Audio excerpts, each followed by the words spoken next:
Hello and welcome to Bristol Reptile and Porn's YouTube channel. I'm Gail. And I'm Michelle. And today we are going to talk about how you hydrate in an enclosure. We've got 4 different ones here, so we're going to talk through what each one does. So first of all, we start with the easiest one, which is this one. So this is sort of like the manual hydration. So you unscrew it, you put some water in, then it's got a pump action to pump it up, and you spray into the enclosure. So very manual. Anything more to it than that? Not really, that's what you do. That's it. So nice and easy. We move on to the next one, which is what Michelle's got here. Would you like to talk for that one?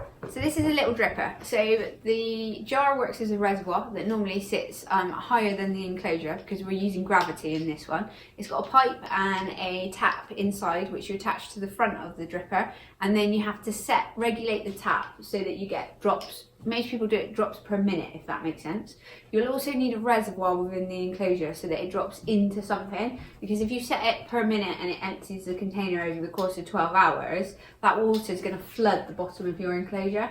So it is important to think about what you're going to position the outlet over. We do have some people that go, oh, that's fine, I'll pop it over a plant, but you'll quickly wash the substrate out the bottom of the plant, and obviously you're basically drowning the plant, bless it. So you do need to think about these sorts of things, and with the type of animals that you're using it with, you need to think about whether that reservoir is an issue for the animal to fall into. Okay, good to know. So we move on to this other one. I'm just going to pop this one down so I don't have to hold it anymore. Let me just pop that one down. Good plan, yes. Right, so we'll move on to the next one, and this is a Monsoon high pressure misting system. So what would we use this for, and how do we use this? So the Monsoon is designed as almost like a ring chamber, basically. So it's designed to put a mist or a large jet of water into an enclosure. Obviously you can set the nozzle so that it's either a jet or a spray, however you prefer. But it's designed with a regulator built into it. So you've got the chamber of the system itself, and then on the top you've got settings that you can regulate as to how frequently it sprays, for what time period it sprays. So you've got a lot more control, and this is good for people with possibly a couple of enclosures within their home environment, and you can run more than one nozzle off of the system if you want to, and it means that you can obviously have it programmed and you can go about your life without worrying about whether you've sprayed your animals or not.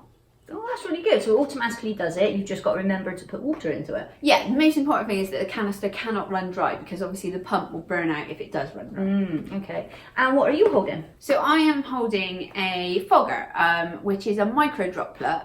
So you've got a little plate in there, the plate vibrates, it draws water off of the reservoir, and then it drops down into the enclosure, and it creates a fog-like effect within the enclosure, which is good for most amphibian species and things like that, depending on the size of your enclosure. And it means that you can provide a high level of humidity with a micro droplet for periods that you set. This one doesn't come with a preset timing mechanism in it. Okay. So most people would use a digital timer on a plug to regulate it, but it still gives you more control, and it can help with really high temperatures through warm periods as well, because the micro droplets cool the air temperature slightly. Oh, okay. And I guess that's got a reservoir, it says here, so you've got to keep that filled up with water as well? Exactly the same. You don't want the reservoir to run dry because it will burn the pump out. And also within the area local to us, so Bristol and South Gloucestershire, we have notoriously hard water. And that hard water can have an effect on the pump mechanisms of this equipment. So some people will use slightly softened water, they might use filtered water, and that way it means it's a little bit softer, so you don't have the lime scale content in it, and it's less likely to shorten the lifespan of these products. Okay. So we've showed you 4 different products, but what species can we use with these ones? So when it comes to things, the first 2 that we spoke about, the manual pressurized spray bottle can basically be used with most species that we're introducing hydration into. The little dripper is fantastic for chameleons and species that tend to like to drink from water droplets, especially bigger species that like a bigger droplet, because obviously they can help themselves to the fluid. And then these 2, again, this one is really universal. It can be used across a whole host of different species, so whether that's chameleons, frogs, you know, anything that you might introduce, high humidity, water dragons, all that sort of stuff. So all the really common species that we spray. And then the fogger is generally a little bit more popular with amphibian owners. Because obviously, again, they can be affected by high temperatures and things like that, and they don't mind the smaller droplets because they're not using it to drink, it's just general hydration. But I have known some individuals use them with things like chameleons as well. Okay.